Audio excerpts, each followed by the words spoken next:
Wape juu.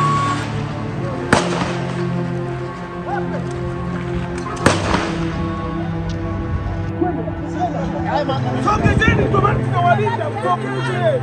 Ndio maana sogezeni. Hadi sisi wote. Hapa na hiyo.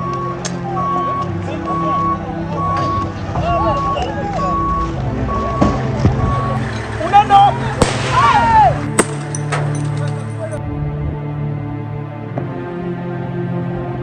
Madereva wa bodaboda katika manispaa ya Kigoma Ujiji wamezua vurugu katika mtaa wa Shirika baada ya dereva mwenzao kugongwa na gari la kampuni ya ujenzi ya Kajuna Investment. Kwa mujibu wa taarifa za awali, tukio hilo limesababisha hasira miongoni mwa madereva hao ambao walikusanyika eneo la ajali kabla ya kulichoma moto gari hilo, wakipinga tukio la kugongwa kwa mwenzao, huku wengine wakisema amefariki katika eneo la tukio. Jeshi la polisi mkoa wa Kigoma limefika eneo la tukio na kuanza kuwatawanya waandamanaji, huku likiendelea kudhibiti hali ya usalama katika eneo hilo.